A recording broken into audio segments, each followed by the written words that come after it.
So we have the most exciting capital challenge now. So for everyone talking about ICOs, ICOs making more money, less money. So when we were trying to set up this panel, we thought, let's get someone who's raised $100 million. Let's get someone who's raised money from SoftBank and then said, now I'm gonna start do ICO.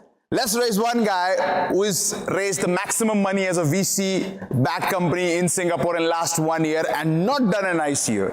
They are like the opposite ends of spectrum everywhere, and we just wanted to have, we talked about diversity, so I said, let's get diversity ourselves here. So let me welcome Mike, the man who raised 100 million on an ICO, a Japanese regulated exchange, the first Singapore crypto exchange to be regulated. Welcoming Prajit, maximum fintech fundraising in Singapore last year by VC back. Bin, first guy ever to raise money from SoftBank in Vietnam and now done 2 ICOs in last 6 months, I believe. Maybe third as well. He keeps on launching. Every time I talk to him, there is a new ICO up. And Kok Lang Chang, the first guy to do a full trade sale to entity systems. So while everyone is worrying about exits and stuff, he actually managed to do one and show this is how to do it, guys. While you keep on worrying about ICOs and IPOs, I did an exit already. So we have the full spectrum up with us. Thank you guys for joining us. Pleasure. Thank you. Thank you guys. So because you guys have like the most explosive panel, I would say, I'll start to go with the most important question. Why or why not would you do an ICO today? Why would you do it or not do it? And the most important, guys, you went the full cycle and now you're running a company. If you were to do another company today, which route will you take? And I'll bring this question to all of you one by one. I'll start with you because you're the most experienced, completed the full cycle. The rest of them have not completed the cycle yet. Thank you so much. You are giving me my shoulder become heavier with all the compliments. My pleasure, sir. Okay, ICO, personally, I have no experience in raising fund via ICO. But to me, I have heard some of my friends, business entrepreneurs, some of them can raise fund like crazy. 2 months, 30 million US. Wow, it's like sometimes I wonder, is money dropping from the sky? And the best part is, nobody regulates it. And you can take the money and just do something, whether it's successful or not. Nobody cares. That is the beauty of ICO. And at the same time, I also have equal number of friends who say, I try to raise ICO. Nobody even want to put a single dime. So now I'm seeing both sides of ICO. Some are interesting story, 30 million, 2 months, US dollar. So I thought ringgits.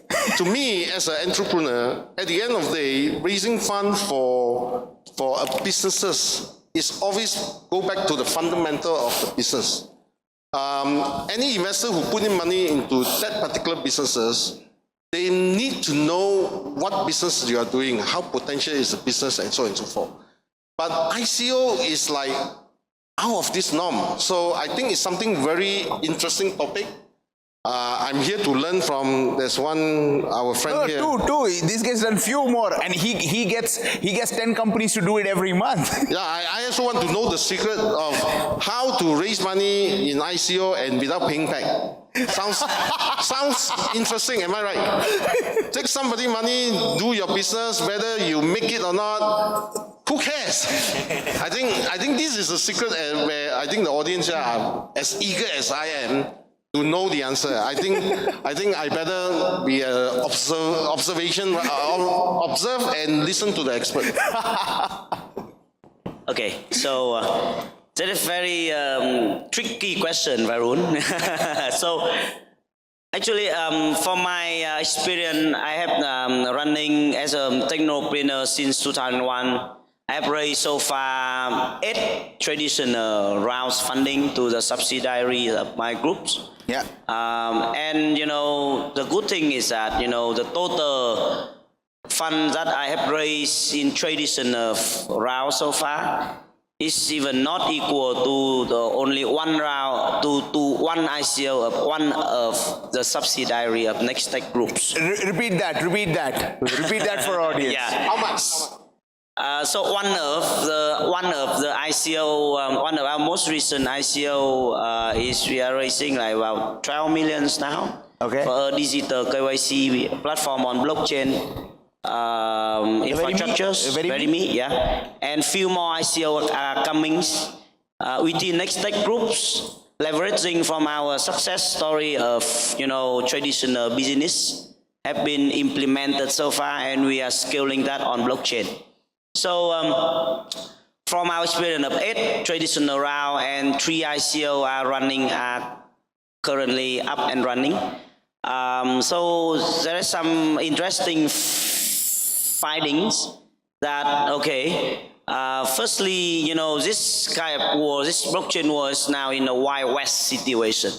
Right, and that is it's a great thing coming from someone who's done 8 VC and 3 ICO. Right, the Wild West situation.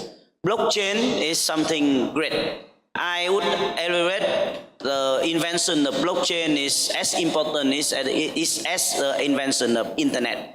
Because basically the concept of internet is very similar to concept of blockchain, right? And number 3 is,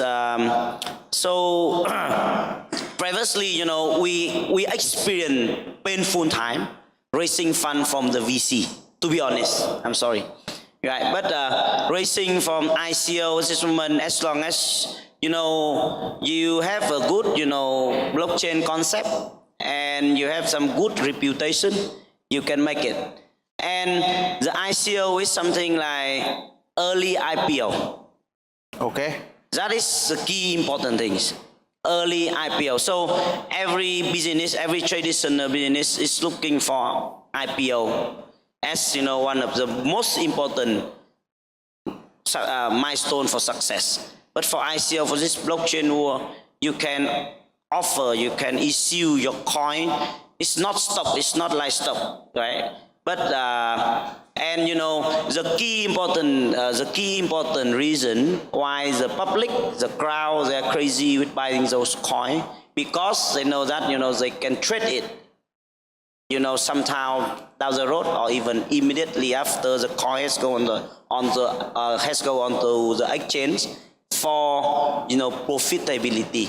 So those reasons make the ICO and the landscape being a bit crazy recently. But I have to say that things are getting more and more settled out, and ICO is becoming much more and more difficult at this moment. Okay. Right? And unless you have some proven business model, well-proven track record, founder teams and so on, it is becoming very, very hard now for the latecomers. Okay. Rajit. Thanks, Varun. Thanks for having me here. So looks like it's a 3 versus 1 event. So I'm actually going to say No, that not 3 versus. He's not on pro ICO, right? he said he wants to know about ICO and commit like a legal fraud, right? Like take the money and run away with it, right? So, I've actually raised 3 rounds of capital, and if I had to do it again, I would again go back to the equity way of raising money. When I actually first raised a round of capital 3 years back, ICO didn't exist. So from that perspective, I did not know that was an avenue to actually raise capital.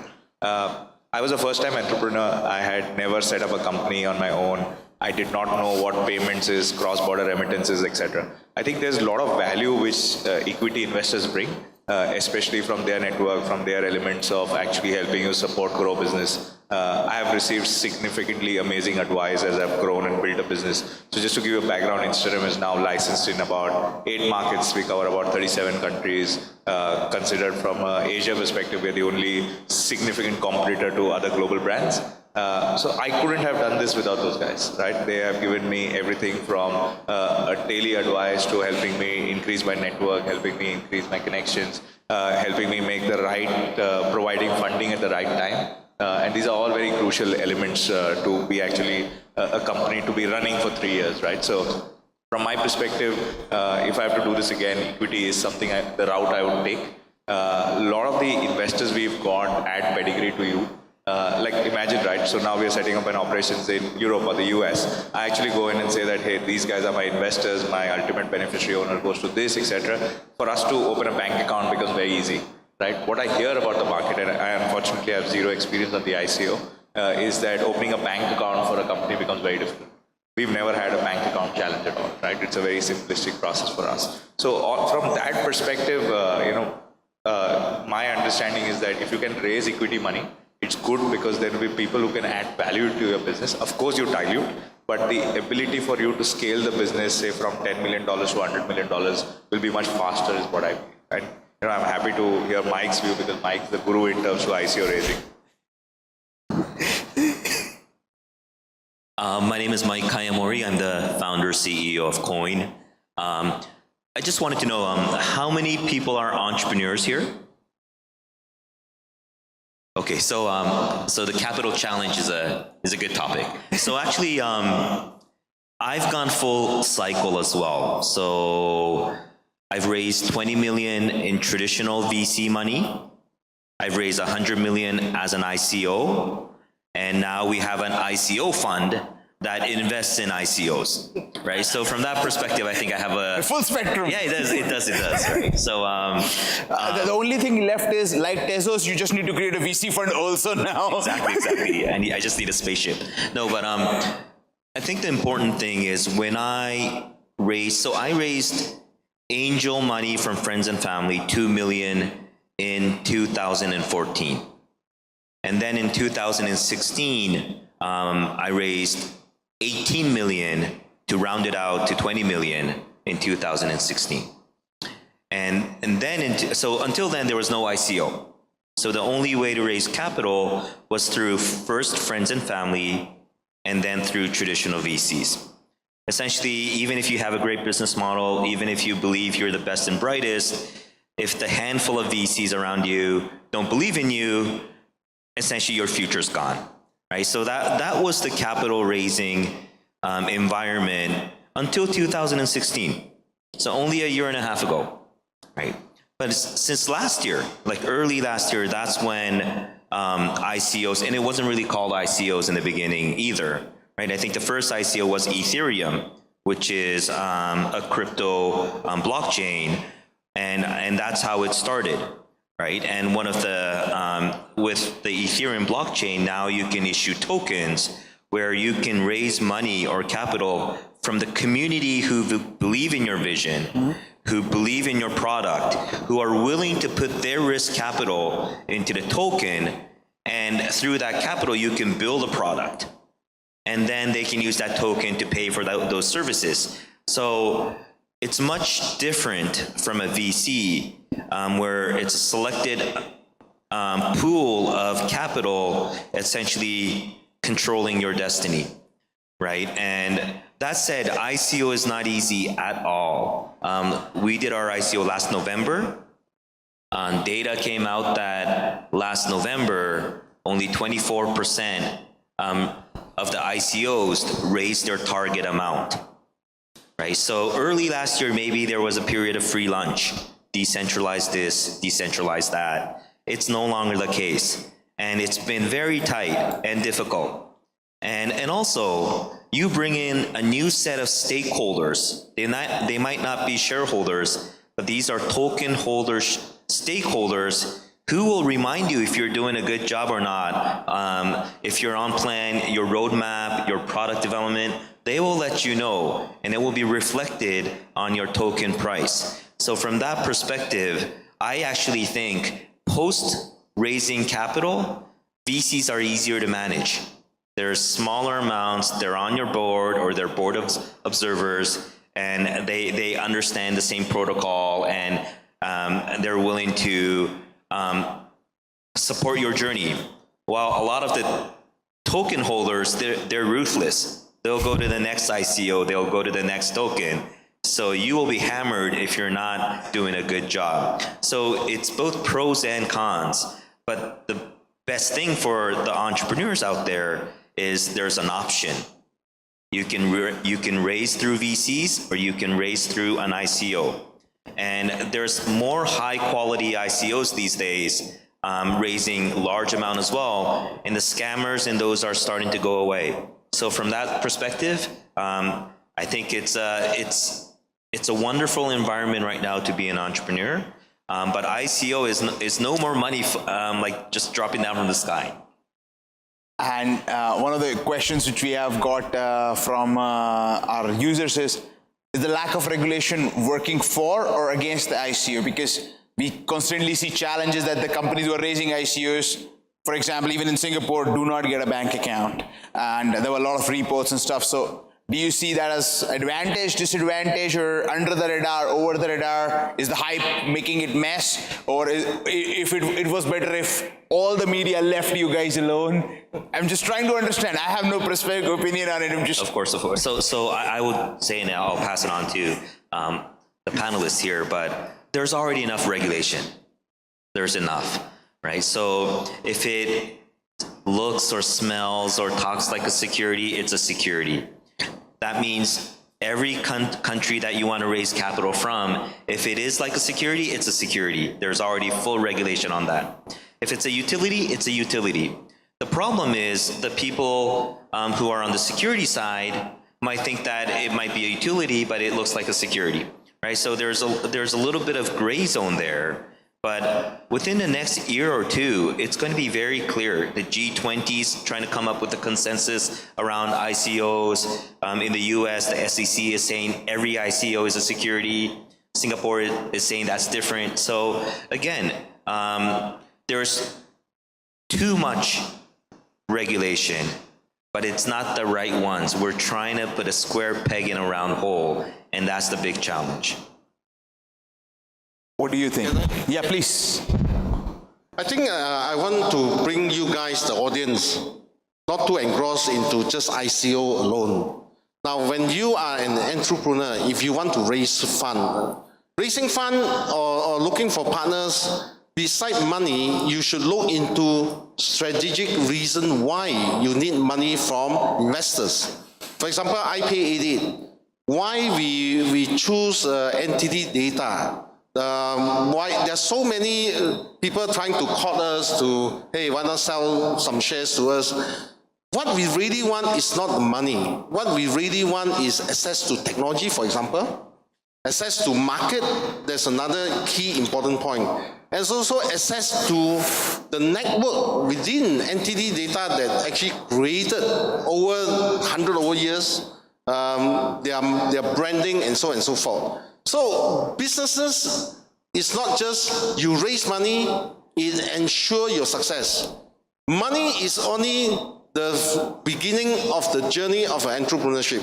So we should look at money as well as strategic partners, all right? Not just money alone. Absolutely. So I have a very interesting question from audience. If a company goes to ICO, does this mean that previous equity investors have no way to exit for equity because the company doesn't need to IPO or trade sell? So I'm just, because again, specifically for all three of you, what happens in that scenario?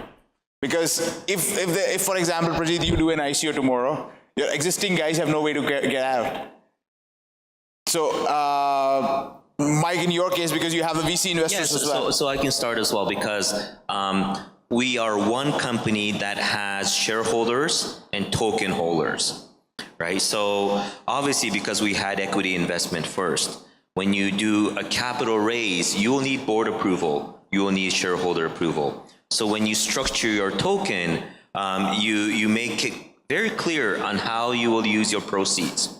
So when we say we raise capital, we allocate 20% that goes to the shareholders, right? So from that perspective, shareholders and investors and management. So from that perspective, when you structure your token sale, you make sure that the shareholders are part of the beneficiary. But it is true, I think the part that they also bring up is, now you don't need to do an ICO, or you don't have to do a public offering on the share side.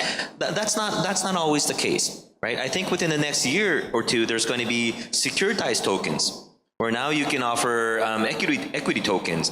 So when those things happen, you might convert your existing shares into equity tokens, or you can raise another equity token round, or you can go. The good thing is the options are open. There's an element for utility tokens. There's going to be element for security tokens where existing equity can merge into that. So all of these things are new things that the existing regulation or existing way of thinking doesn't really hold true.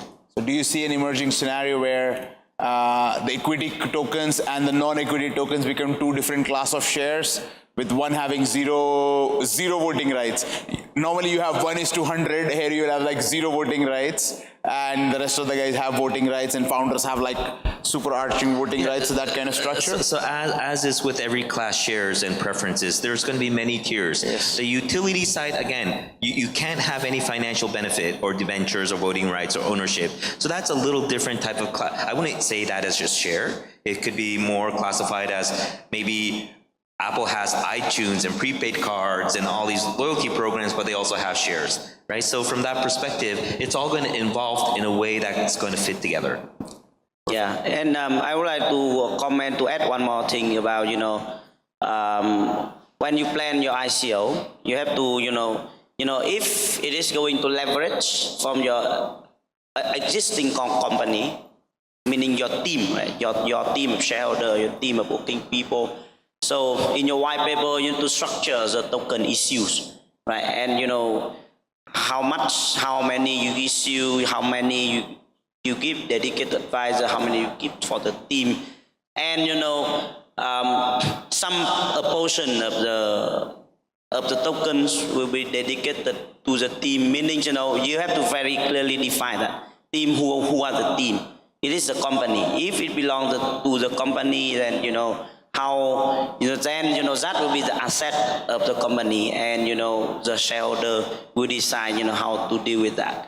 Right. So, and also one more thing, I want to add, because through our experience of running several ICO is, post ICO will be a nightmare of the management. Why? So Why? imagine you are as another panelist had already mentioned, right?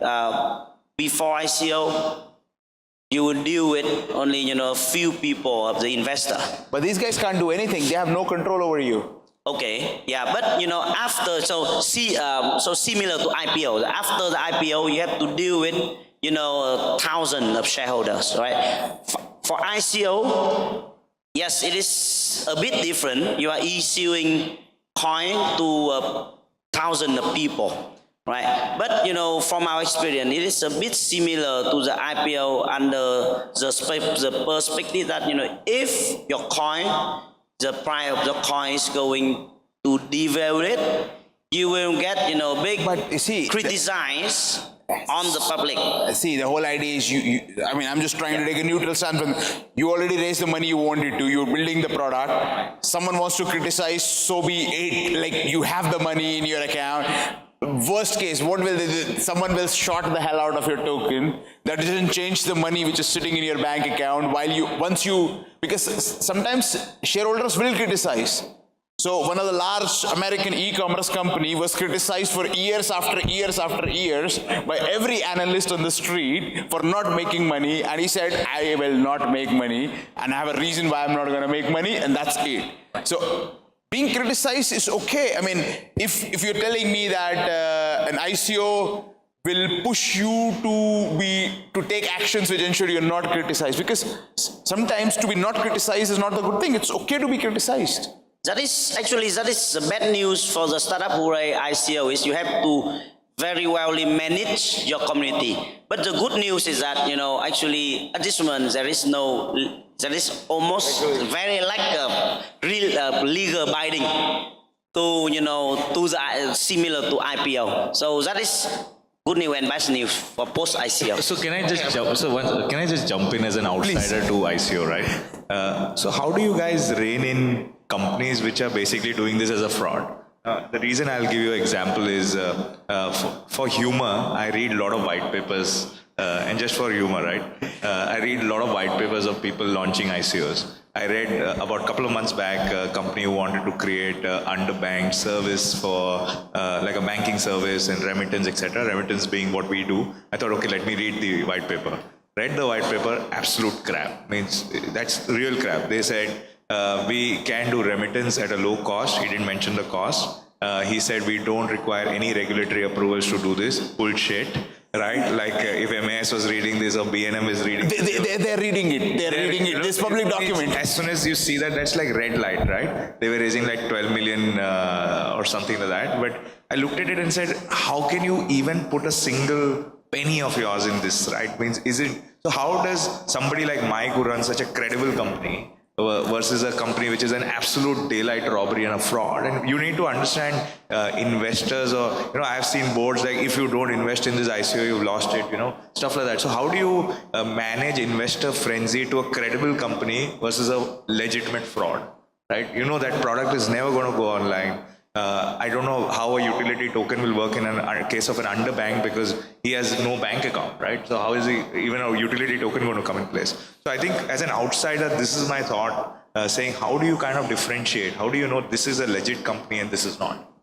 Yeah, I want to add on the IPO. Otherwise, all the bursar authority in every country will be very panicked. That means nobody want to go IPO anymore. Shut down the exchanges. Let me share with you, it very depends on the industry you are in. Like for example, IPA, we are in financial services. Number one, we are heavily regulated by the Financial Act. And sometimes, even the central bank wants us to list or IPO in our own country. The reason is, they have the reason, number one is, being the largest payment gateway in the country, they want it to be like part of Malaysian, for example. And second thing is, IPO is another way to retain talents, for example. I think the cryptocurrency or the coins, because it's still in a very infancy stage, nobody would want to keep a coin, and hopefully it will grow into like multiple millions of ringgit. For the talents, they want something very solid, secure and regulated, and also recognized by the government as well as the authority.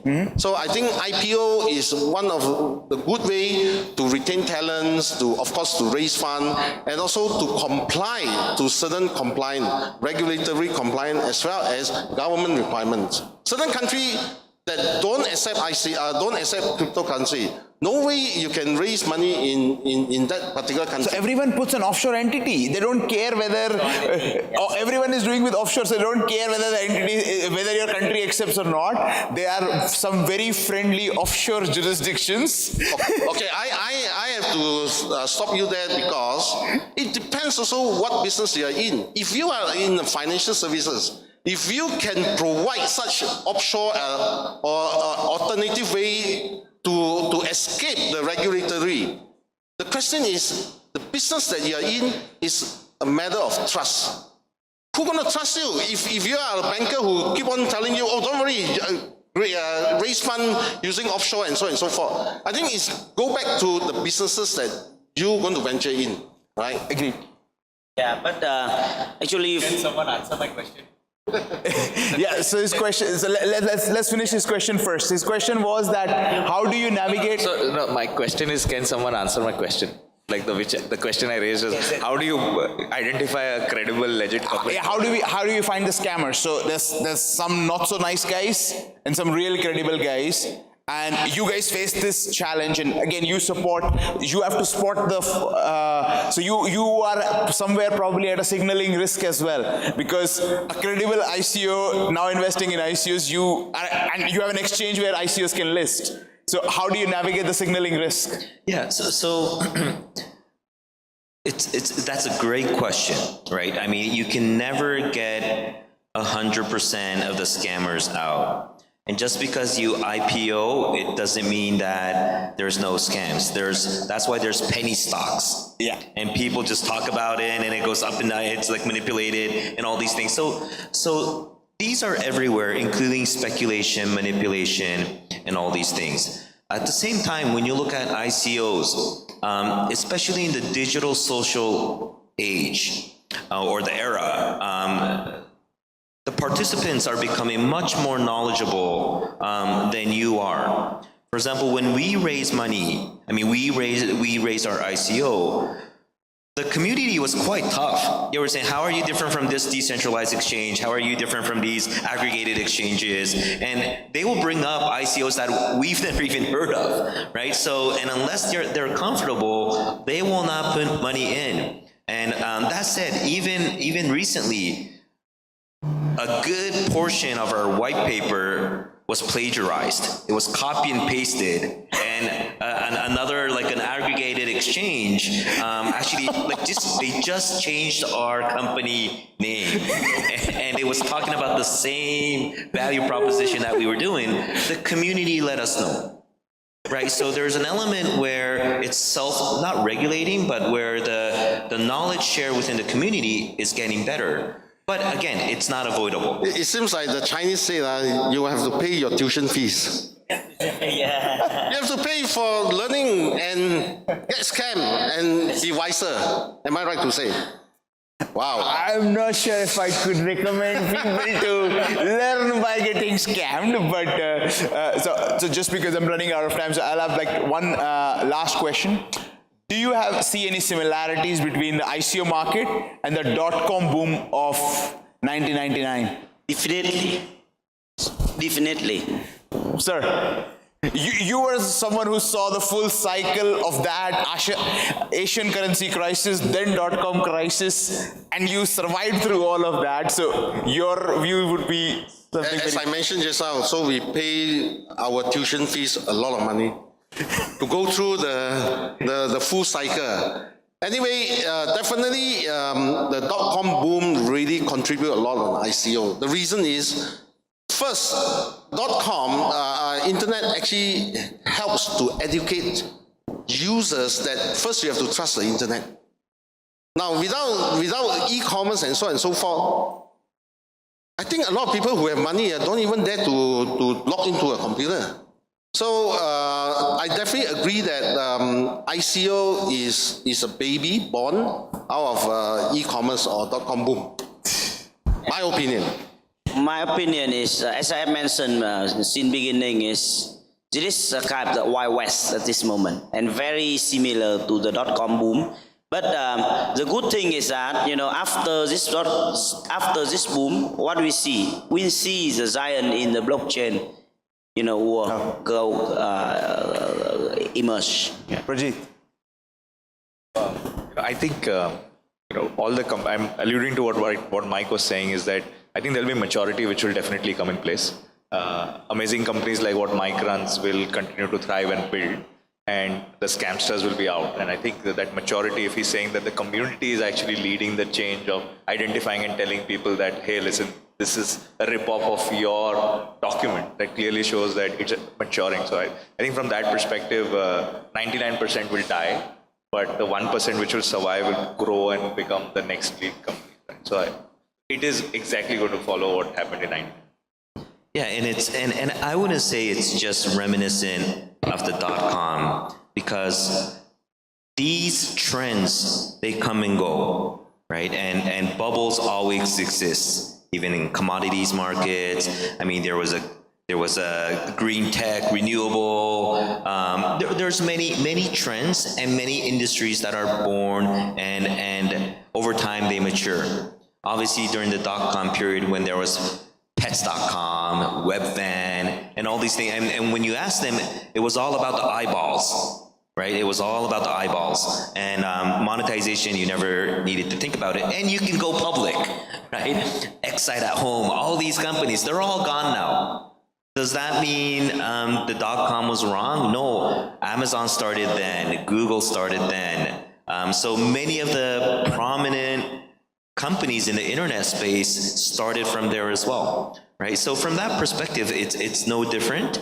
ICO is a new way to raise capital, but it is still a challenge. So this topic, this panel, which talks about the challenge of capital, is exactly fits ICO as well. It's no longer easy. I mean, there's still these scammers out there, but it's a much more fast learning environment where .com actually started from the 96 to 2000. There was a 4-year period when Windows 96 came in, and that was when everybody, oh my God, internet, Netscape moment. It had about 4 to 5 years. Well, here at ICO, within 2017, it became really difficult to raise capital, right? So I would say the learning curve and the speed of the knowledge and the metabolism of the buyers and the token purchasers are much faster now. Wow, awesome. Thank you guys. Really appreciate your time. Thank you for joining us. Thank you so much. Thank you. So much. Yeah.